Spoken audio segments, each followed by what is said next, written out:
Resumir lo que vimos ayer en un minuto, debería ser que la práctica de asana para una persona que tiene un trastorno de ansiedad y estrés crónico se basa en dos elementos fundamentales.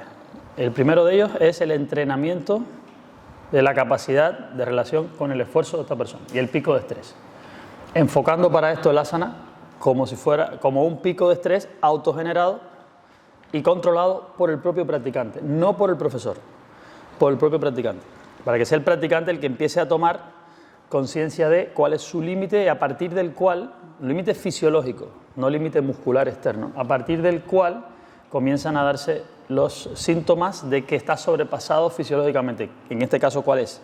La apnea y la presión de la musculatura facial. Eso es lo más importante de cara al alumno. De cara al profesor, el desarrollo de un curso de este tipo, que verán los programas puestos en la web, en el módulo 3 de la teoría, aparecerán los programas, consecuencias. El profesor tiene que observar dos cosas fundamentales. O sea, desarrolla el programa con dos líneas que van paralelas en la enseñanza. Una de ellas es el nivel de intensidad en cada línea muscular, en cada cadena larga, el nivel de intensidad con el cual se puede trabajar en ese pico de estrés, y para eso ordenamos las asanas en orden de intensidad en cada uno de los subgrupos posturales que trabajan sobre un movimiento específico, ¿verdad? Lo vimos ayer. Y por otro lado, el nivel de coordinación que el cerebro tiene radialmente con todas las cadenas musculares, es decir, el nivel de isometría global que puede desarrollar un alumno en un tipo de posición determinada, también en cada uno de los movimientos, que será más inteligente o menos inteligente en uno o en otro en dependencia de cómo está ese sistema nervioso. Para eso, ¿cómo lo medimos nosotros? Lo primero es fácil porque es lo mismo. En cuanto haya presión en el rostro o apnea, ya sabemos cómo va. Pero este otro lo medimos como ¿qué? ¿Cómo sabemos que el alumno tiene un nivel de isometría importante en una asana? Por la elongación del eje óseo. Elongación del eje óseo. Si sabemos y vemos que elonga el eje óseo, pues entonces la isometría funciona. ¿Comprenden? Si la columna vertebral no se elonga, no importa cómo está pensando la persona que está haciendo la postura, no hay un resultado realmente, no hay una propiedad emergente de esa isometría que es la que nos interesa. Porque cuando se produce esa elongación del eje óseo es cuando en realidad se produce una estimulación del sistema nervioso que va a producir cambios. ¿Comprenden? Entonces son dos líneas de trabajo paralelas para el profesor, una tarea para el alumno. El alumno no va a saber cuándo le están poniendo un tipo de postura u otro y por qué, qué dosis de posición para un lado y para otro y por qué, porque el alumno no va a ser un máster en lo que está haciendo, solamente está experimentando. El alumno tiene una sola tarea. Yo te voy a poner la postura y tú tratas de entender cuál es tu límite fisiológico, en la posición. Las correcciones te las voy haciendo, ya las aprendes a hacer.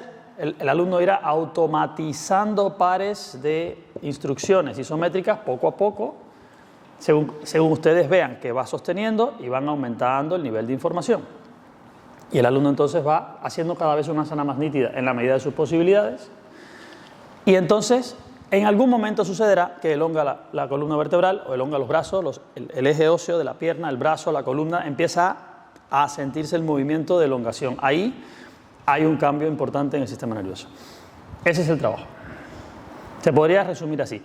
Pero ayer les dije, vamos a trabajar hoy, en el primer día, vamos a trabajar sobre la parte más simple que es en el sistema nervioso somático, cuerpo osteomuscular. Es como comenzamos a hacer asana todos. Y esos alumnos también. Y estas, estos indicadores que vamos leyendo nos van diciendo en qué medida estamos empezando en realidad a tocar y a reprogramar y a producir un cambio real en el sistema fisiológico del alumno.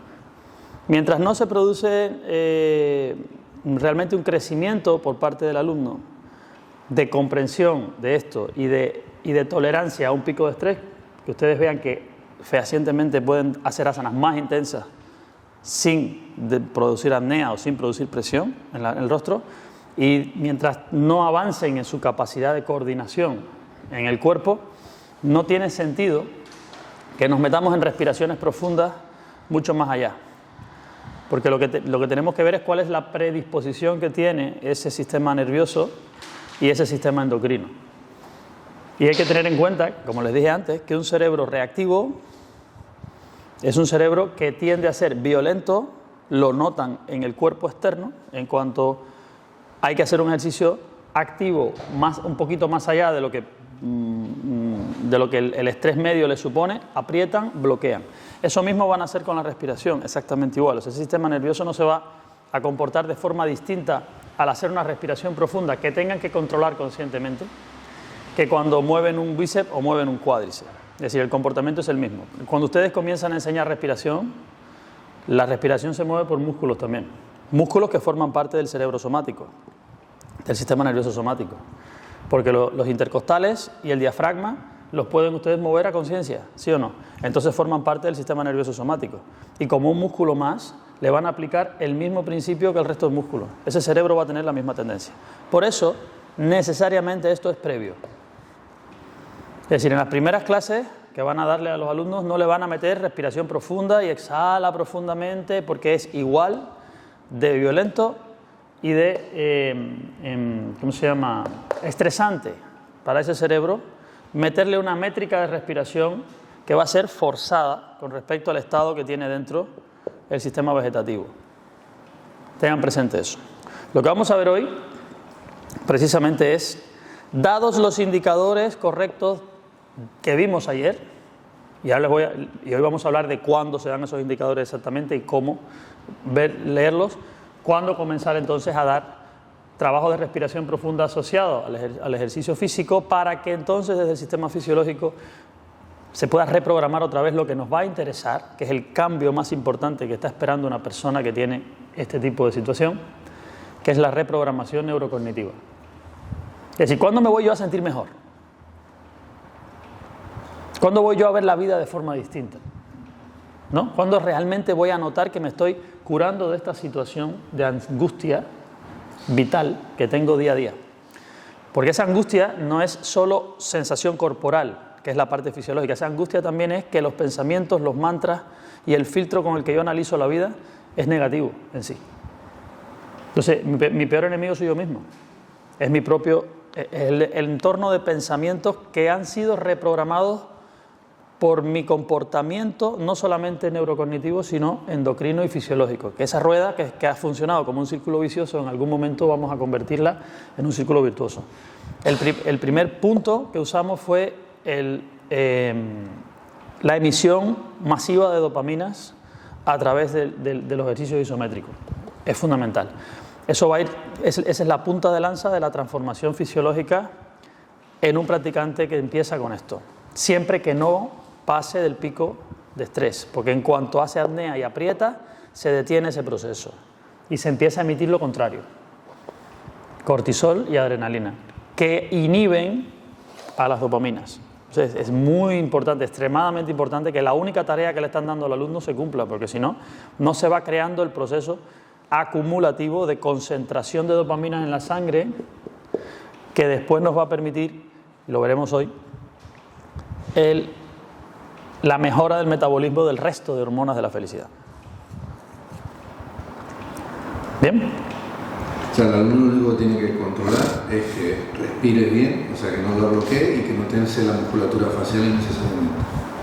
Sí, exactamente. Pero lo que está de fondo es, conoce tu límite fisiológico de asimilación de estrés. Entonces, tú en algún momento tienes que notar que aunque tú creas que puedes más, tu cuerpo subconsciente te está diciendo que no. Tú conscientemente crees que puedes más, pero tu cuerpo subconsciente dice, yo no puedo más con más tensión ya. Y te lo dice de esta manera, te lo dice bloqueando la respiración, te lo dice somatizando tensión en músculos que tú ya puedes ver. Por ejemplo, la garganta, aprietas la mandíbula, ¿verdad? Y eso en el día a día ocurre. Tú estás sentado en la silla de tu trabajo y estás tecleando en el ordenador y tú notas que no estás respirando y tienes la barriga apretada, algo está pasando. Pero tú puedes estar concentrado, pero puedes estar respirando. Pues concentrado en el trabajo y te sientes bien y estás trabajando. Y tú puedes estar rindiendo a pleno rendimiento y a full, a tope, pero sentirte bien, disfrutándolo, porque si tu trabajo encima te gusta, imagínate que tu trabajo te gusta y estás ahí trabajando a pleno rendimiento, tú no tienes por qué estar bloqueado. Si estás bloqueado, algo está pasando. Y si el cuerpo te está bloqueando, tienes que escucharlo. Y la lección que tienen que aprender estas personas y todos nosotros es escuchar el cuerpo. Y el cuerpo, no todo el cuerpo es consciente. De hecho, la mayoría es inconsciente. Y esa es su tarea. Tu tarea es buscar tu límite. Y el límite en un tipo de movimiento puede ser muy grande y en otro tipo de movimiento no. Y cuando hablo de límite, sigo diciendo fisiológico. La diferencia entre el límite fisiológico de una postura y el anatómico externo puede ser enorme. Ustedes pueden tener flexibilidad para poner la cabeza en las tibias en Paschimottanasana si quieren, pero si desde los 90 grados de flexión pélvica para adelante van en apnea, no están haciendo un asana. Ya desde el 50% de la postura para adelante ya no es un asana, ya es un ejercicio violento. Dejó de ser intenso para ser violento. Y la violencia se tiene que medir de esta manera. Cuando estamos haciendo himsa en el cuerpo y estamos infringiendo el primero de los yamas, que es la himsa, desde que hacen apnea en un asana. No vayan más allá. Pero no me hice daño, mis tendones están bien, tú no te habrás hecho daño, pero le metiste un chute de adrenalina al cuerpo para hacer Paschimottanasana. Inhibiste la generación de serotoninas y endorfinas en por lo menos 12 horas. Y eso al final repercutió hasta el otro día por la mañana en la forma en la que te sentías y la predisposición que tenías a tratar a otras personas y al mundo. Entonces, si queremos un círculo de positividad en el cuerpo, tenemos que crearlo desde la actitud y la relación con la acción en el asana. Y esa sensación de no voy a ir más allá de lo que mi respiración me permite, eso es la acción sin violencia en yoga, que nos la aplicamos todos, claro, no solamente a los alumnos. ¿Correcto?